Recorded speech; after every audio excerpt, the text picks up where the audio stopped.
G'day everyone, welcome back to another video here. In today's video we're going to be discussing a wide variety of enclosures and their pros and cons.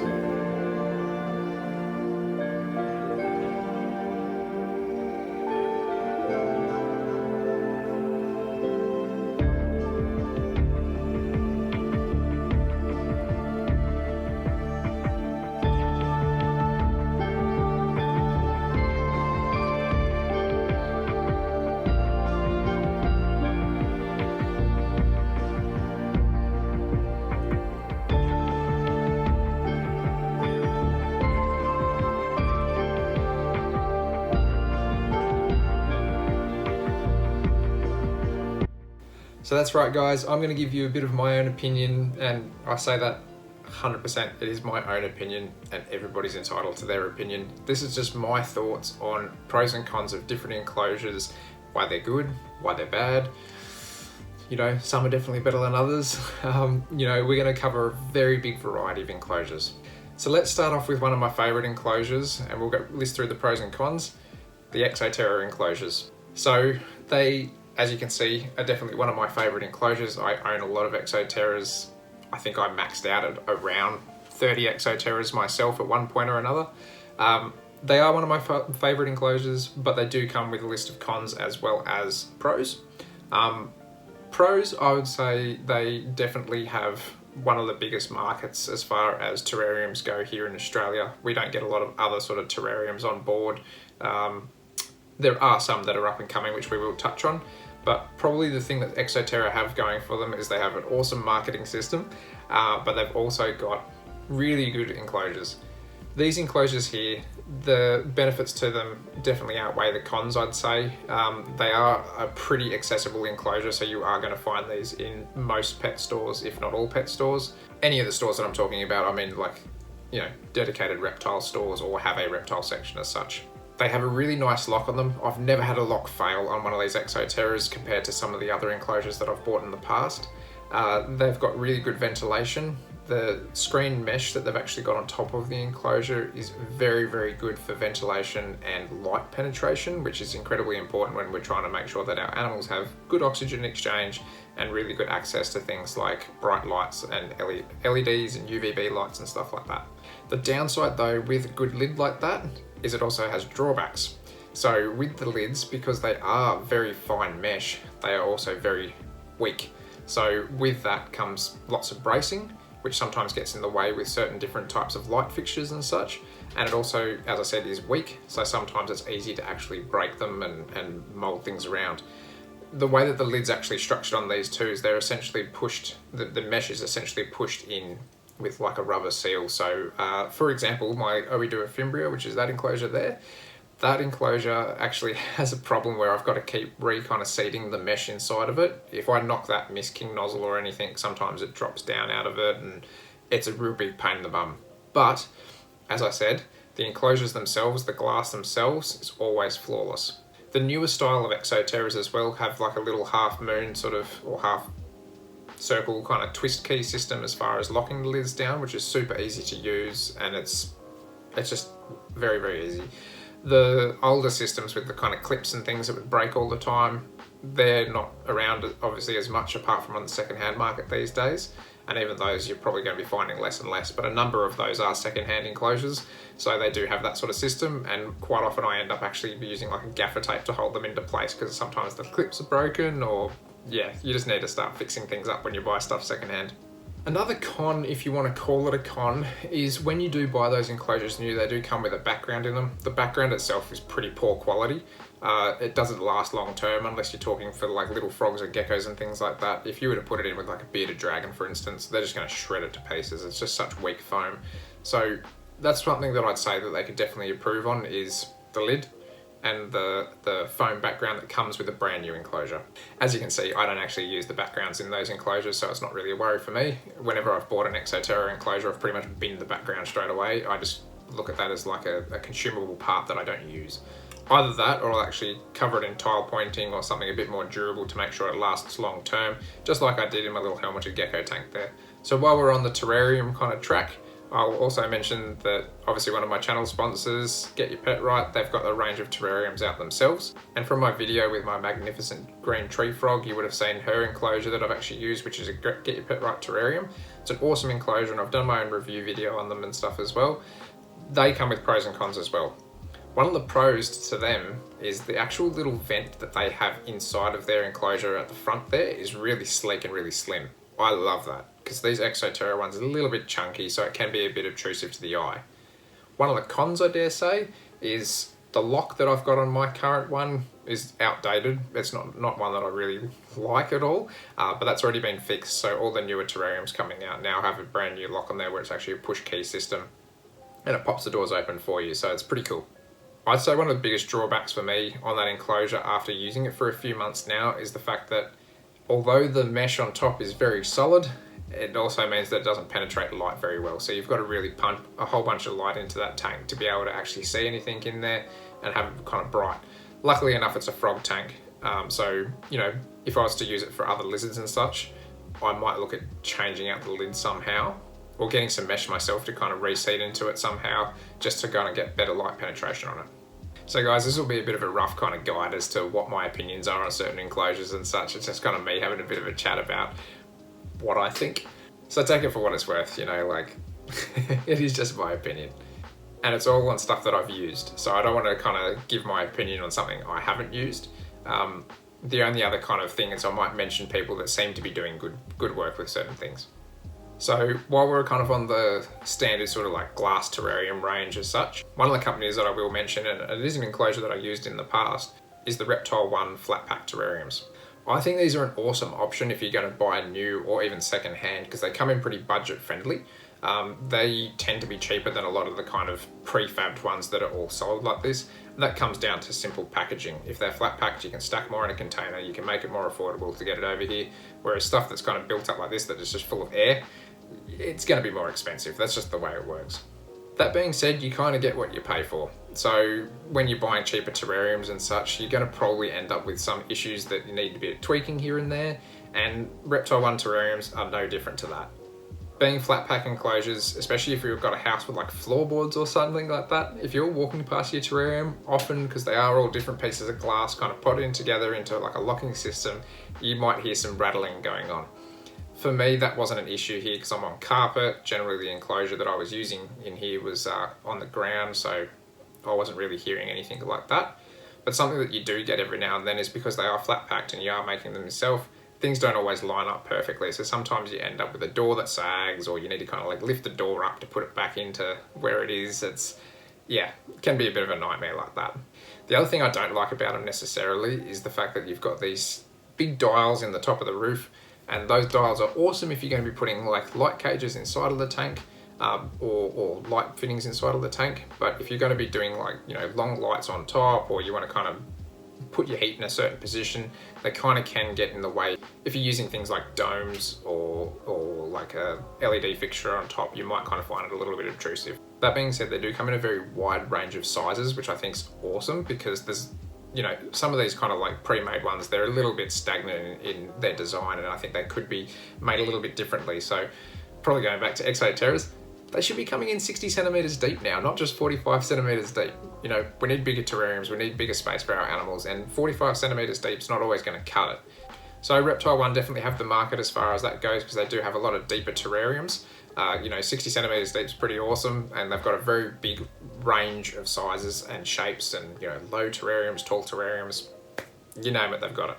They've also come out with a pretty big terrarium that I believe is 1200 by 600 by 1100 millimeters tall, so it's quite large as far as like a glass terrarium goes. Something that I don't like about the Reptile One terrariums is being flat packed and in panels and such.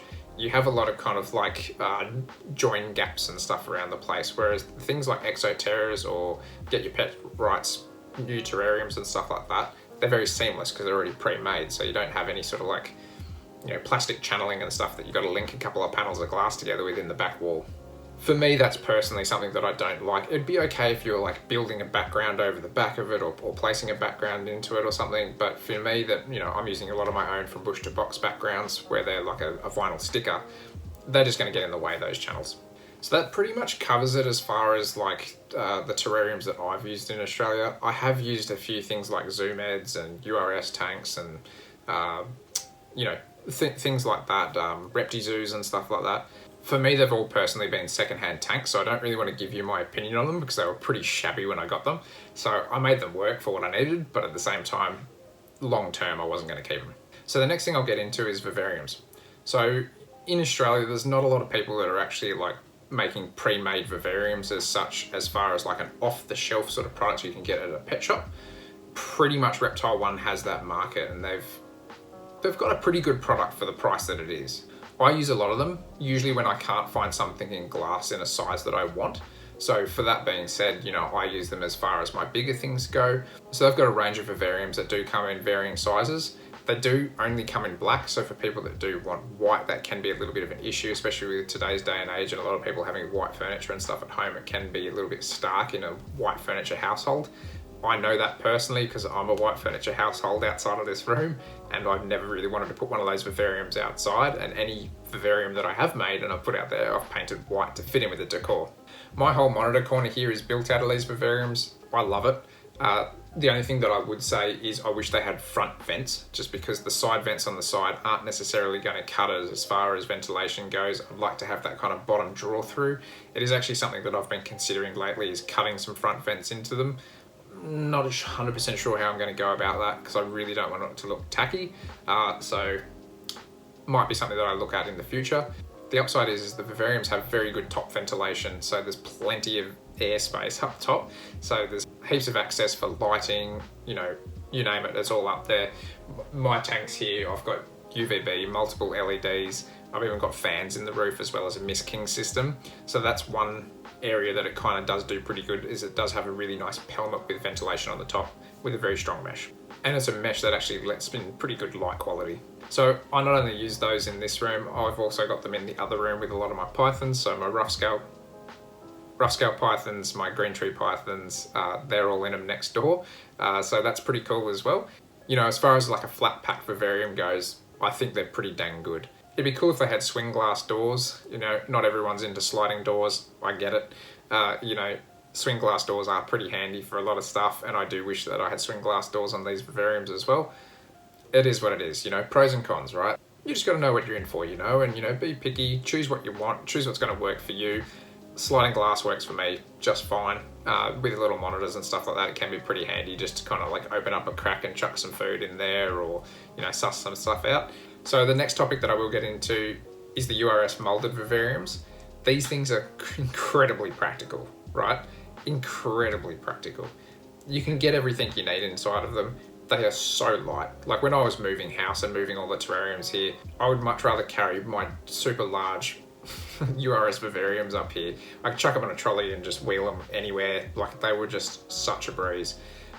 They were better than like that little 45 cube Exo Terra. That weighed more than that big 1500 millimeter long molded vivarium. It's just crazy. Drawbacks, incredibly expensive new. I know that firsthand. Not super versatile about like where you put lighting and such like that. They are pretty ugly, very ugly, incredibly ugly. But that being said, I think they're great for what they are. If you're somebody that's moving around all the time, it's a no-brainer. I'd be spending the money on those, especially after moving all this stuff here. Those were a breeze. That was like the best day as far as moving enclosures. That was easy. But yeah, for example, those large vivariums, they go for like $1,500 new, which is just outrageous. It's so much money. And, for something that's ugly, very ugly, it can hurt the bank a little bit. I was pretty lucky that I was working at a pet shop at the time, so I was able to get a pretty good discount on them. It still sucked. It still sucked as far as cost goes. The other thing too is that reselling them on can be pretty hard, as I've found out, because I'm trying to sell mine and I've been trying to sell it for a long time now, and it's still sitting here. So if anybody's interested, come grab yourself a tank. It's going pretty cheap too. So another thing I want to talk about is do-it-yourself enclosures, or pre-made enclosures and stuff that you're doing yourself, you're banging together for yourself. The biggest pro here is you can make it however you want it. If you've got a design, you can make it. As long as you've got the know-how and the tools and, a bit of experience and stuff like that, you can make anything you want if you can make it to your size. Take for example this little tank down here that previously held my hopping mice. We'll get into that whole debacle in a future episode. But that enclosure, for example, that was an awesome enclosure that I could build to the perfect specs to fit inside this rack here. So that was an awesome thing to be able to do and just go, I know how I can fit this space, and it fits perfectly and it works perfectly and it does everything it needs to do. Downsides is if you're a bit slack on the tools or you're not really good at woodworking or anything like that, or any of that sort of stuff, if you bugger up a cut or it's not quite square or something like that, you might end up with a few gaps here and there. If you're anything like me, you kind of might have a little bit of experience around tools and you can bang something together pretty quick, then they're easy, super easy. But yeah, if you don't have the know-how or experience and stuff, you might want to actually seek out somebody that is an enclosure builder or a cabinet maker that's got a little bit more experience, just so you can actually get a finished product that you want. For me, I can whip this stuff together pretty quick and just use it straight up. That's not such a stress for myself. One of the biggest things here that I love is the fact that you can choose any sort of product that you want to be able to actually build your enclosure. So for me personally, I'm really into using form ply for my enclosures now. I used to use a lot of melamine and I found that it just got destroyed too quick. And form ply is kind of pretty moisture resistant. It's made to wear and tear because it's for concrete pouring. So that's what I choose to go with now. Downsides to that, form ply itself is a very incredibly heavy product. When you verse it towards like MDF or chipboard or melamine or anything like that, form ply is heavy. The way that I've kind of built these form ply enclosures though is so that they can be screwed apart pretty easily. So if I did have to move house and transport them again, I'll just unscrew the whole thing and zip it up at the next place. Something I did want to mention as well is like these enclosures here, for example, these are actually PVC enclosures that I put together myself. So PVC can be pretty expensive, but that being said, it's light, it's pretty durable, it's waterproof, and if you're building a custom enclosure, you can make it to any size you want. So for myself, I built these two 1200 by 1200 by 600 mil enclosures, and they work perfectly fine, and I've had them for years now. That being said, you do have to be a little bit cautious about PVC as it can be a little bit soft. So, if you've got any rough kids around an enclosure or something like that with anything sort of pointy or sharp, they might put a ding in your enclosure. Whereas if that was form ply, it'd just bounce straight off. But again, weigh up your pros and cons. A bit more expensive, very light, a lot easier to move that than form ply enclosures. I didn't have to undo any of that when I was moving house here. It's just one of those things you got to consider. Pros and cons. I will give a special mention to my mate Tyson, and he's a friend, but he's actually doing some of the best PVC enclosures I've actually ever seen. He's got a company that he started up called Habitats at Home. Now Habitats at Home has built enclosures for some pretty cool guys out there too, including Jake Menny at the Reptile Park for the baby Komodo dragons, and also Grass is Greener up in Cairns. Grass and Greener works with a whole bunch of emerald tree monitors, and it's awesome to see them in Tyson's enclosures. So yeah guys, if you want to check out Tyson and his awesome work over at Habitats at Home, definitely check him out on Instagram and give him a message if you're into something that you want custom made in PVC. And if that's not necessarily your jam, there's a whole bunch of people that are doing like MDF and melamine enclosures out there. There's so many reptile enclosure builders that can do anything you want as far as custom enclosures go. So yeah guys, I know this was a bit of a basic list as far as things go, as far as enclosures go. And as I said, it is just opinions. So take it for what it's worth. Everyone's entitled to your own opinion. At the end of the day, people are probably not going to like Reptile One Vivariums or this person that builds custom enclosures or this person or this brand or anything like that. Use what you want to use. This is just my kind of thoughts on some of the enclosures that I've used in the past and the pros and cons to them. Alrighty guys, so that pretty much wraps it up for this video here. Guys, before you leave the channel, make sure to drop the video a like if you want to, subscribe if you want to see more reptile related content, and don't forget to go and check me out on Teespring to get some reptile related merch. There's tons of stuff over on there, more than just my logo designs and stuff like that. It's been there forever. And if you did want to support the channel even further, you can check me out over on Patreon and get early access videos and such. Alrighty guys, that pretty much does it for now. So take it easy, and I'll catch you next time.